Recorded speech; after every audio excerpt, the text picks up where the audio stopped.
नमस्कार, डेली 24 भारत देख रहे हैं आप। मैं हूं आपके साथ साहिल धुलिया। बुलेटिन की शुरुआत करेंगे बड़ी खबर के साथ। सीएम योगी मुजफ्फरनगर और सहारनपुर का दौरा करेंगे। सीएम योगी का वृहद रोजगार मेला देखने को मिलेगा। 20,000 युवाओं को रोजगार दिया जाएगा। नुमाइश ग्राउंड में सीएम योगी का बड़ा कार्यक्रम आयोजित होगा। जयंत चौधरी के साथ मंच साझा करते हुए भी उत्तर प्रदेश के मुखिया योगी आदित्यनाथ नजर आने वाले हैं। तो उत्तर प्रदेश के दौरे पर मुख्यमंत्री योगी आदित्यनाथ रहेंगे। मुजफ्फरनगर और सहारनपुर का दौरा वो करेंगे। मुजफ्फरनगर में सिविल लाइन थाना क्षेत्र स्थित नुमाइश ग्राउंड में वृहद रोजगार मेले का आयोजन होगा। मुख्यमंत्री इसका उद्घाटन करेंगे। इस कार्यक्रम में केंद्रीय मंत्री जयंत चौधरी भी शामिल होंगे। बताया जा रहा है कि इस रोजगार मेले के माध्यम से 20,000 से अधिक युवाओं को रोजगार के अवसर प्रदान किए जाएंगे। तो मुख्यमंत्री कार्यक्रम स्थल पर आयोजित सभा को भी संबोधित करेंगे और युवाओं को सरकार की रोजगार योजनाओं की जानकारी देंगे। तो कार्यक्रम के दौरान मुख्यमंत्री योगी आदित्यनाथ की तरफ से अहिल्याबाई होलकर की प्रतिमा का अनावरण भी किया जाएगा, जो कार्यक्रम का प्रमुख आकर्षण होगा। तो मुख्यमंत्री के आगमन को देखते हुए पुलिस और प्रशासन पूरी तरह अलर्ट मोड पर है। सुरक्षा के कड़े इंतजाम किए गए हैं और पूरे क्षेत्र को सुरक्षा घेरे में रखा गया है। सीएम लगभग 2 घंटे तक मुजफ्फरनगर में रहेंगे। प्रशासन की तरफ से कार्यक्रम को सफल और शांतिपूर्ण तरीके से संपन्न कराने के लिए सभी तैयारियां पूरी कर ली गई हैं। तो इसी खबर पर ज्यादा जानकारी के साथ हमारे सहयोगी कुलदीप हमारे साथ जुड़ गए हैं। कुलदीप, आज मुजफ्फरनगर और सहारनपुर के दौरे पर सीएम योगी आदित्यनाथ रहने वाले हैं। वृहद रोजगार मेला का आयोजन आज किया जाएगा। सीएम योगी आदित्यनाथ इसका उद्घाटन करेंगे और कई और कार्यक्रम भी प्रस्तावित है। क्या कुछ जानकारी?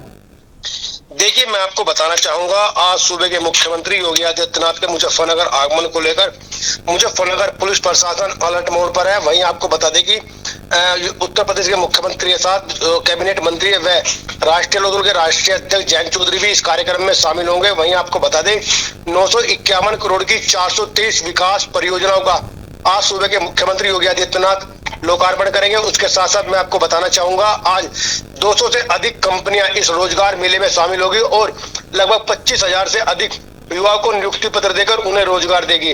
वहीं आपको बता दें कि इस पूरे कार्यक्रम के दौरान जो सूबे के मुख्यमंत्री है वह अहिल्याबाई होलकर की प्रतिमा का अनावरण भी करेंगे, जिसको लेकर मुजफ्फरनगर पुलिस प्रशासन द्वारा कई दिनों से लगातार मुजफ्फरनगर में मुख्यमंत्री के आगमन को लेकर बिल्कुल अलर्ट मोड पर है।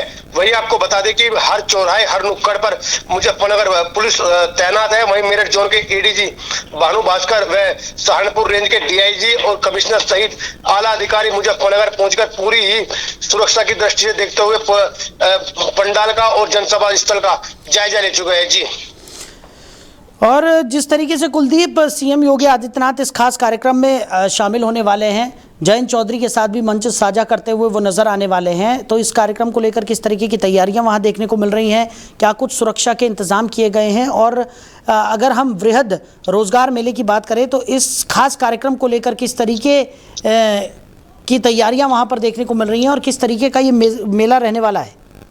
देखिए, मैं आपको बताना चाहूंगा, 2027 में चुनावी आगाज शुरू हो चुका है। वहीं उत्तर प्रदेश का, पश्चिमी उत्तर प्रदेश का जो मुजफ्फरनगर जिला है, यह बिल्कुल अहम माना जाता है। वहीं पूरा मुजफ्फरनगर जिला ही पूरे पश्चिमी उत्तर प्रदेश की सहित पूरे उत्तर प्रदेश की राजनीति को तय करता है।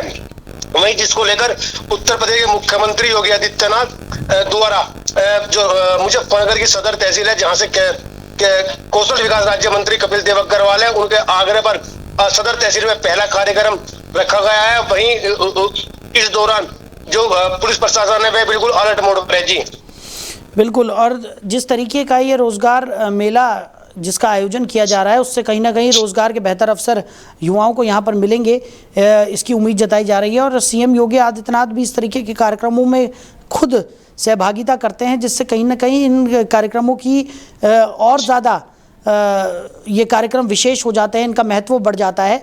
और इसी लिहाज से तमाम तैयारियां भी क्षेत्र में देखने को मिल रही होंगी। और जिस तरीके से जयंत चौधरी के साथ भी वो मंच साझा करने वाले हैं, तो माना जा सकता है कि कितना महत्वपूर्ण उनका ये दौरा रहने वाला है। देखिए, मैं आपको पहले बता चुका हूँ, पूरे उत्तर प्रदेश की जो राजनीति है, मुजफ्फरनगर जो जिला है पश्चिमी उत्तर प्रदेश का, यह तय करता है। वहीं जिसको लेकर आज राष्ट्रीय लोकदल के जो राष्ट्रीय अध्यक्ष जयंत चौधरी है, वह भी इस कार्यक्रम में शामिल होंगे। और किसानों और जो खासतौर पर मैं आपको बताना चाहूंगा, यह मुजफ्फरनगर जो जिला है, यह जाट बेल्ट भी माना जाता है, जिसको लेकर 2027 के चुनाव को साधने में जो मुजफ्फरनगर जिला है वह अहम रहेगा, जिसको लेकर अब रोजगार मेला, वृहद रोजगार मेला के साथ साथ जो 200 कंपनियां वे भी आएगी और 951 करोड़ की विकास परियोजनाओं का जो लोकार्पण होगा, जिसको लेकर इस 2027 चुनाव के आगाज को ये अहम माना जा रहा है। जी चलिए कुलदीप, हमारे साथ जुड़ने के लिए, इस तमाम जानकारी के लिए आपका बहुत शुक्रिया। तो नुमाइश ग्राउंड में सीएम योगी आदित्यनाथ का ये बड़ा कार्यक्रम होगा। जयंत चौधरी के साथ मंच साझा करते हुए सीएम योगी आदित्यनाथ नजर आएंगे। सीएम योगी मुजफ्फरनगर और सहारनपुर का दौरा करने वाले हैं। वहीं नोएडा में पिछले 3 दिनों से चल रहे श्रमिकों के धरना प्रदर्शन ने रविवार को उग्र रूप धारण कर लिया। सेक्टर 84 में प्रदर्शन कर रहे श्रमिकों की तरफ से गाड़ियों में आग लगाने की सूचना सामने आई है, जिसमें 2 वाहनों के जलने की पुष्टि हुई है। घटना के बाद इलाके में अफरा तफरी और तनाव का माहौल बन गया। वहीं फेज 2 के विभिन्न क्षेत्रों में हजारों की संख्या में श्रमिक सड़कों पर उतर आए और विरोध प्रदर्शन तेज कर दिया। सेक्टर 62 क्षेत्र में भी प्रदर्शन शुरू होने से यातायात बुरी तरह से प्रभावित हुआ और कई स्थानों पर जाम की स्थिति बन गई। सूत्रों के अनुसार कल जिला प्रशासन, पुलिस और प्राधिकरण के अधिकारियों ने श्रमिक प्रतिनिधियों के साथ बैठक कर उनकी मांगों पर विचार करने और समाधान का आश्वासन दिया था। इसके बावजूद अचानक प्रदर्शन उग्र हो गया और स्थिति नियंत्रण से बाहर होती दिखाई दी। प्रशासनिक और पुलिस टीमें मौके पर पहुंचकर हालात को नियंत्रित करने में जुटी हुई हैं। फिलहाल पूरे क्षेत्र में अतिरिक्त पुलिस बल तैनात कर दिया गया है और स्थिति पर कड़ी निगरानी रखी जा रही है। वहीं गाजियाबाद में वेतन बढ़ाने की मांग को लेकर चल रहे मजदूरों के विरोध प्रदर्शन ने आज उग्र रूप ले लिया। प्रदर्शनकारी मजदूरों ने नोएडा से सटे बॉर्डर पर सड़क जाम कर दी, जिससे पूरे क्षेत्र में यातायात व्यवस्था पूरी तरह से चरमरा गई। जाम के कारण सड़कों पर वाहनों की लंबी कतारें लग गई, जो कई किलोमीटर तक फैल गई। इस स्थिति का सीधा असर आम जनजीवन पर पड़ा है। स्कूल जाने वाले बच्चों, ऑफिस कर्मचारियों और दैनिक यात्रियों को भारी परेशानियों का सामना करना पड़ा। कई लोग पैदल ही अपने गंतव्य तक पहुंचे। मौके से सामने आई तस्वीरों में प्रदर्शनकारियों और पुलिस के बीच तीखी बहस भी देखी गई। स्थानीय लोगों का कहना है कि ट्रैफिक को नियंत्रित करने के लिए पहले से कोई ठोस डायवर्जन प्लान नहीं बनाया गया, जिससे हालात और बिगड़ गए। फिलहाल पुलिस जाम खुलवाने और यातायात सामान्य करने की कोशिशों में जुटी है। हालांकि विरोध प्रदर्शन जारी रहने के कारण स्थिति पूरी तरह से नियंत्रण में नहीं आ पाई है। प्रशासन ने रूट डाइवर्ट कर दिया है, जिससे वैकल्पिक मार्गों पर भी दबाव बना हुआ है। तो बॉर्डर पर मजदूरों का उग्र प्रदर्शन देखने को मिला है और इसी खबर पर ज्यादा जानकारी के साथ हमारे सहयोगी अजीत रावत हमारे साथ जुड़ गए हैं। अजीत, बॉर्डर पर मजदूरों का उग्र प्रदर्शन देखने को मिला है। वेतन बढ़ोतरी की मांगों को लेकर हाईवे जाम कर दिया गया है। क्या स्थिति है और क्या कुछ जानकारी मिल पा रही है? देखिए, बिल्कुल आपको बता दूं कि गाजियाबाद नोएडा बॉर्डर पर मजदूरों का उग्र प्रदर्शन अब देखने को मिल रहा है।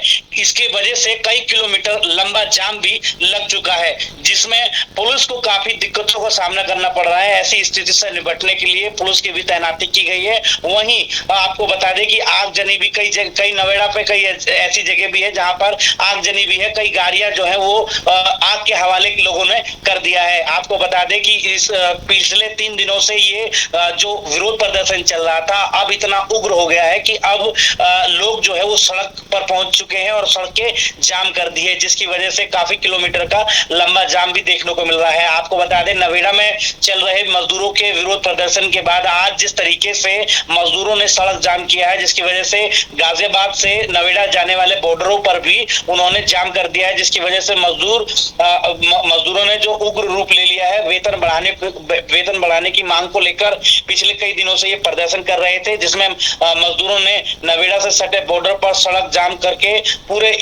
जिससे पूरे इलाके में यातायात पूरी तरीके से ठप हो चुका है। वहीं गाजियाबाद की सड़कों पर भी जाम के कारण वाहनों की लंबी लंबी कतारें कई किलोमीटर की लग चुकी है, जो कई किलोमीटर तक फैली हुई है। इस जाम का जो असर है वो आम जनजीवन पर साफ देखने को मिल रहा है। स्कूल जाने वाले बच्चों से लेकर दफ्तर जाने वाले लोग तक भारी परेशानियों का सामना कर रहे हैं। कई लोगों को पैदल भी सफर करना पड़ रहा है, क्योंकि कहीं ना कहीं लोगों को अपने ड्यूटी दफ्तर भी पहुंचना बहुत जरूरी है। उसको लेकर लोग पैदल सफर कर रहे हैं। मौके से जो सामने तस्वीरें आई है, आम जनता और पुलिस के बीच में तीखी नोकझोंक भी देखने को मिली है, जिसमें वो बहस करते हुए पुलिस कर्मियों से दिख रहे हैं। लोगों का ये भी कहना है कि ट्रैफिक के लिए कोई ठोस डाइवर्जन प्लान पहले से तैयार नहीं किया गया था, जिसकी वजह से हालात जो है और बिगड़ते जा रहे हैं। फिलहाल पुलिस जाम खुलवाने के लिए कवायद कर रही है, कई मशक्कत कर रही है, लेकिन इसके बावजूद स्थिति नियंत्रण नहीं हो पा रही है।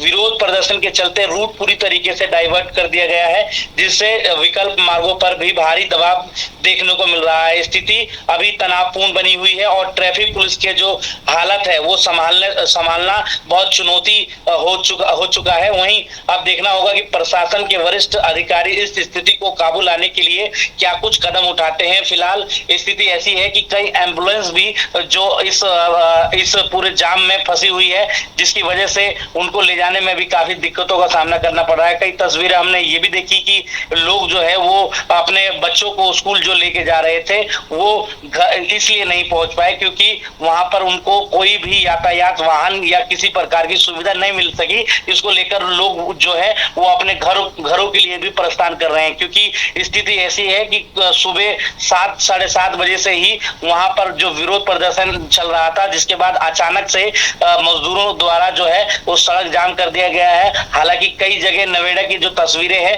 वहां से निकलकर सामने आ रही है, जिसमें जो पुलिस की गाड़ी है उसमें भी तोड़फोड़ हुई है। कई जो गाड़ी है, ऑटो हैं, उनको आग के हवाले कर दिया गया है। तो स्थिति जो है वो काफी हद तक बिगड़ती चली जा रही है।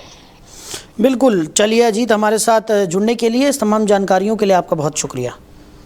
साफ तौर पर देखने को मिल रहा है कि मजदूरों के विरोध से कई किलोमीटर लंबा जाम लग गया है। पुलिस प्रदर्शनकारियों में तीखी नोकझोंक की भी खबर निकलकर सामने आ रही है। बॉर्डर पर मजदूरों का उग्र प्रदर्शन लगातार जारी है। फिलहाल स्थितियों को नियंत्रण करने की कोशिश यहां पर प्रशासन की तरफ से की जा रही है, लेकिन लगातार जो मजदूर हैं वो अपनी मांगों पर अड़े हुए हैं और उसी को लेकर ये जाम की स्थिति यहां पर बना दी गई है।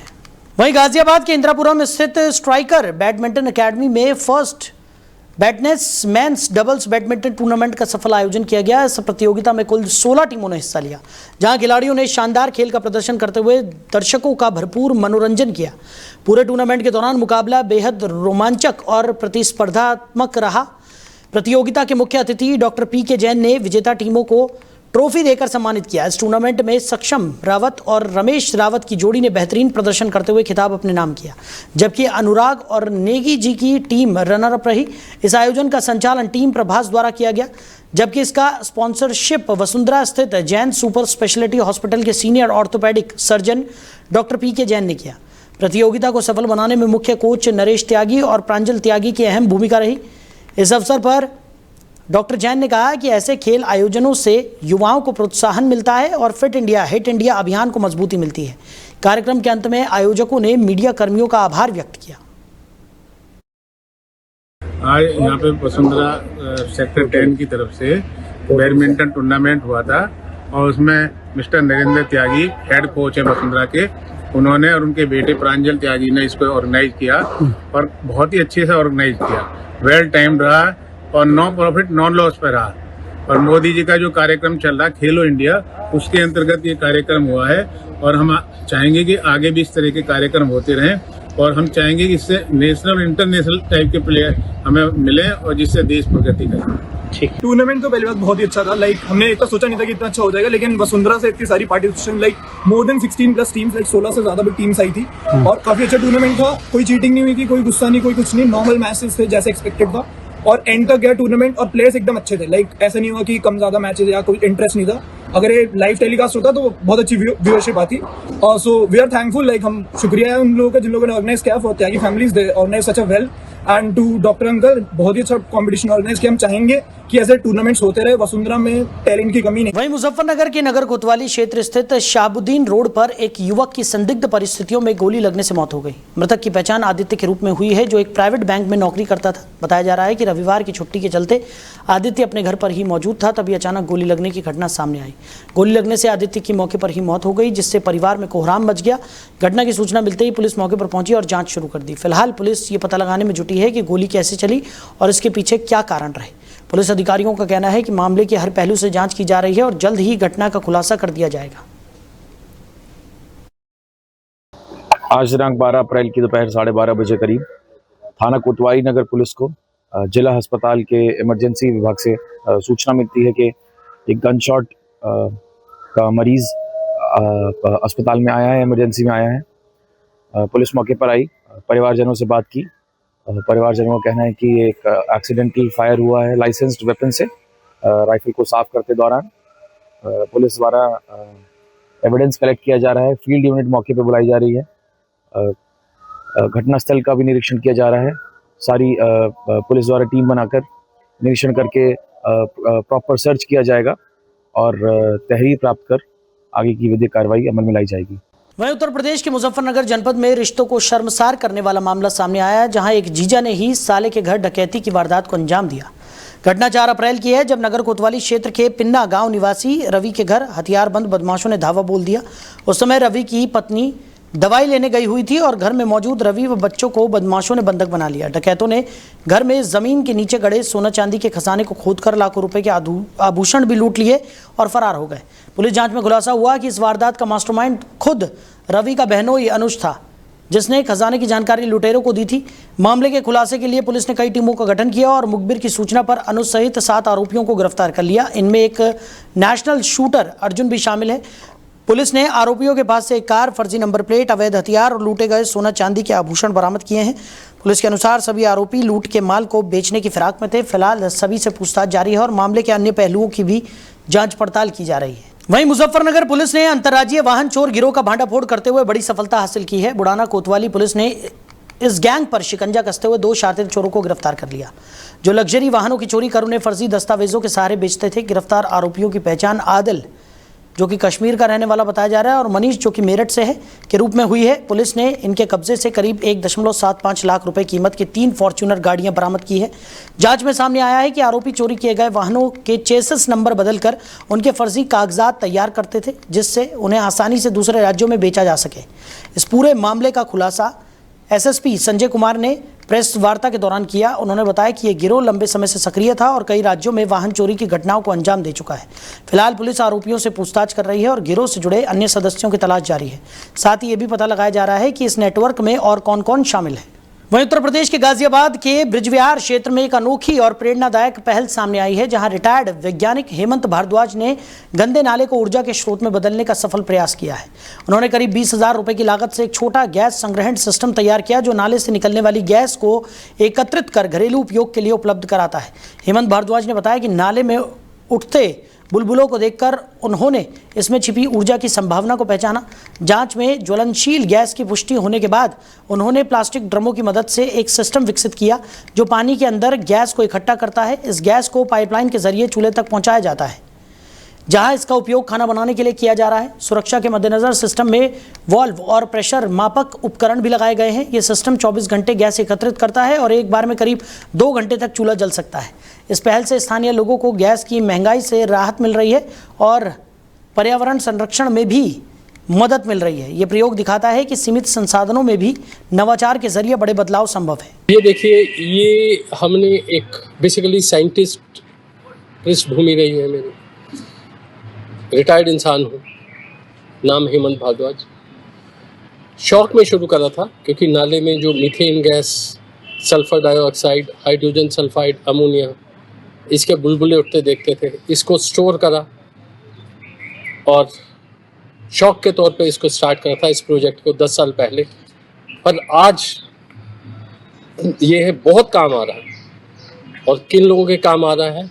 ये मास्टर जी हैं, कपड़े सिलते हैं, कड़कड़ से आते हैं।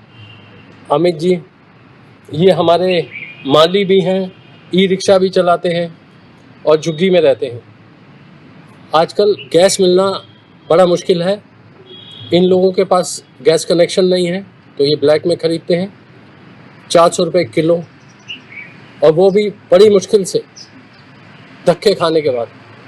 क्या करते हैं? लकड़ी जलाने की आदत छूट गई, आय की जी ये संकट है। तो यह जो हमने मीथेन गैस प्लांट लगाया है, इन्होंने अपने आप एक कच्चा चूल्हा बनाया, एक नाम है राम रहीस। ये देखिए। वहीं मुजफ्फरनगर के छप्पर क्षेत्र स्थित पानीपत खटीमा मार्ग पर हुए दर्दनाक सड़क हादसे में 3 युवकों की मौत हो गई, जबकि 2 अन्य गंभीर रूप से घायल हो गए। बताया जा रहा है कि तेज रफ्तार कार अचानक अनियंत्रित होकर हाईवे से नीचे जा गिरी, जिससे मौके पर ही चीख पुकार मच गई। हादसे में हरियाणा निवासी सागर, हिमांशु और यश की मौके पर ही मौत हो गई। तीनों की मौत की खबर से उनके परिवारों में कोहराम मच गया। वहीं हादसे में घायल वरुण और सुशांत की हालत गंभीर बताई जा रही है, जिन्हें उपचार के लिए मेरठ के हायर सेंटर रेफर किया गया है। घटना की सूचना मिलते ही पुलिस मौके पर पहुंची और शवों को कब्जे में लेकर पोस्टमार्टम के लिए भेज दिया गया। पुलिस मामले की जांच में जुटी है और हादसे के कारणों का पता लगाया जा रहा है। वहीं शामली जनपद से स्वास्थ्य व्यवस्था की लापरवाही का एक चौंकाने वाला मामला सामने आया है। जिला संयुक्त चिकित्सालय में एक गर्भवती महिला को समय पर उपचार न मिलने के कारण अस्पताल के बाहर सड़क पर ही बच्चे को जन्म देना पड़ा। बताया जा रहा है कि प्रसव पीड़ा से करा रही महिला को अस्पताल में इधर उधर भटकाया गया, लेकिन किसी भी डॉक्टर या स्टाफ ने समय रहते उसकी सुध नहीं ली। हालात बिगड़ने पर महिला मजबूरन अस्पताल परिसर से बाहर आ गई, जहां कुछ ही दूरी पर सड़क किनारे उसका प्रसव हो गया। मौके पर मौजूद लोगों ने इंसानियत दिखाते हुए महिला और नवजात की मदद की और उन्हें संभाला। इस घटना का वीडियो सोशल मीडिया पर तेजी से वायरल हो रहा है, जिससे स्वास्थ्य विभाग में हड़कंप मच गया है। स्थानीय लोगों में इस घटना को लेकर भारी आक्रोश है और वो जिम्मेदारों के खिलाफ सख्त कार्रवाई की मांग कर रहे हैं।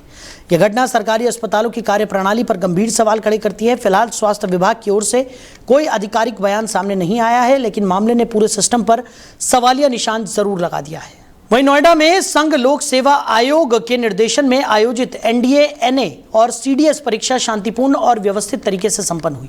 जिले में कुल 8 परीक्षा केंद्र बनाए गए थे, जिनमें 5 केंद्रों पर एनडीए और एनए और 3 केंद्रों पर सीडीएस परीक्षा आयोजित की गई। एनडीए, एनए परीक्षा में कुल 1913 अभ्यर्थियों में से 1455 परीक्षार्थी उपस्थित रहे, जबकि 458 अनुपस्थित पाए गए।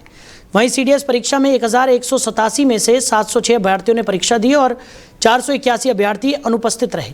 परीक्षा के दौरान सभी केंद्रों पर कड़ी सुरक्षा व्यवस्था और निगरानी के पुख्ता इंतजाम किए गए थे। जिलाधिकारी मेधा रूपम ने सेक्टर 44 स्थित परीक्षा केंद्र का निरीक्षण किया। इस दौरान उन्होंने परीक्षा कक्षों, सीसीटीवी व्यवस्था, सुरक्षा प्रबंधों और अन्य सुविधाओं का बारीकी से जायजा भी लिया। प्रशासन के अनुसार सभी केंद्रों पर व्यवस्थाएं संतोषजनक पाई गई और परीक्षा शांतिपूर्ण माहौल में संपन्न हुई। किसी भी प्रकार की गड़बड़ी या अव्यवस्था की सूचना नहीं मिली। प्रशासन और पुलिस की सतर्कता के चलते परीक्षा सफलतापूर्वक संपन्न कराई गई।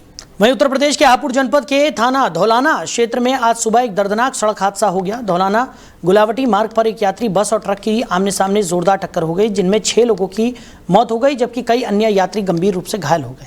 हादसा इतना भीषण था कि मौके पर अफरा तफरी मच गई और स्थानीय लोग तुरंत राहत कार्यों में जुट गए। सूचना मिलते ही पुलिस और प्रशासन की टीम मौके पर पहुंची और घायलों को तत्काल नजदीकी अस्पताल भिजवाया गया। घटना की गंभीरता को देखते हुए जिलाधिकारी, पुलिस अधीक्षक और मुख्य चिकित्सा अधिकारी ने घटनास्थल का निरीक्षण किया। अधिकारियों ने अस्पताल पहुंचकर घायलों की स्थिति का जायजा लिया और डॉक्टरों को बेहतर उपचार सुनिश्चित करने के निर्देश दिए। प्रशासन के अनुसार हादसे में 6 लोगों की मौत की पुष्टि हुई है, जबकि अन्य घायलों का उपचार जारी है। पुलिस की तरफ से मामले की जांच की जा रही है और दुर्घटना के कारणों को पता लगाया जा रहा है। राहत और बचाव कार्य अब भी जारी है। ये धौलाना गुलावटी मार्ग पर गुलावटी से एक बारात से लोग लौट रहे थे। डासना के रहने वाले थे। बस से उसकी ट्रक से टक्कर हुई है और उसमें तत्काल जैसे घटना की सूचना मिली, मेरे द्वारा जिलाधिकारी महोदय और सीएमओ के द्वारा घटनास्थल का निरीक्षण किया गया और तत्काल राहत कार्य शुरू किया गया। मजरूबों को हॉस्पिटल भेजा गया था, जिसमें 6 मजरूब उनकी असामयिक मौत हुई है और 7 लोग घायल अवस्था में उनका उपचार चल रहा है हॉस्पिटल्स में, जिसमें कुछ रामा मेडिकल कॉलेज में है, 2 जीएस मेडिकल कॉलेज में थे और 6 सीएससी धौलाना में थे। और मौके से ट्रक को हटवा दिया गया है और जो ट्रैफिक व्यवस्था सामान्य हो गई है और उनके परिजनों को सूचना मिल गई है। परिजन मौके पे आ गए हैं। शेष अन्य वैधानिक कार्रवाई कराई जा रही है। टोटल कितने लोग बस में सवार थे सर? बस में टोटल करीब 12 लोग थे, जिसमें 6 लोग। वहीं ग्रेटर नोएडा के दादरी बाईपास पर आज सुबह उस समय अफरा तफरी मच गई जब 2 निजी स्कूलों की बसें आपस में टकरा गई। यह हादसा जीजस मैरी स्कूल और रामाज्ञा पब्लिक स्कूल की बसों के बीच हुआ, जिसमें 1 दर्जन से अधिक बच्चे घायल हो गए। प्रत्यक्षदर्शियों के अनुसार हादसा बेहद तेज रफ्तार में हुआ। बताया जा रहा है कि जीसस मैरी स्कूल की बस बच्चों को उतारने के लिए साइड में जा रही थी, तभी सामने से आ रही रामाज्ञा पब्लिक स्कूल की बस ने जोरदार टक्कर मार दी। टक्कर इतनी भीषण थी कि दोनों बसों को काफ़ी नुकसान पहुंचा और बच्चों में चीख पुकार मच गई। स्थानीय लोगों ने तुरंत मौके पर पहुंचकर राहत कार्य शुरू किया और घायल बच्चों को बस से निकालकर पास के निजी अस्पतालों में भर्ती कराया। कुछ बच्चों को गंभीर चोटें आई है, जबकि कई को प्राथमिक उपचार के बाद छुट्टी दे दी गई। सूचना मिलने पर पुलिस मौके पर पहुंची और क्रेन की मदद से क्षतिग्रस्त बसों को सड़क से हटाया गया ताकि यातायात बाधित न हो। पुलिस मामले की जांच कर रही है और दुर्घटना के कारणों का पता लगाया जा रहा है। वहीं नोएडा में पिछले 3 दिनों से चल रहे श्रमिकों के प्रदर्शन के बीच जिला प्रशासन ने बड़ा फैसला लिया है। जिलाधिकारी मेधा रूपम ने श्रमिकों के हितों को ध्यान में रखते हुए कई अहम निर्देश जारी किए हैं, जिनका पालन सभी कंपनियों को अनिवार्य रूप से करना होगा। जारी आदेश के अनुसार किसी भी कंपनी में श्रमिकों के साथ किसी प्रकार का दुर्व्यवहार नहीं किया जाएगा। प्रत्येक श्रमिक को हफ्ते में 1 दिन का साप्ताहिक अवकाश देना अनिवार्य होगा। इसके अलावा अगर कोई कर्मचारी ओवरटाइम करता है तो उसे दोगुना वेतन दिया जाएगा। प्रशासन ने यह भी निर्देश दिए हैं कि हर साल नवंबर महीने में कर्मचारियों को बोनस दिया जाएगा।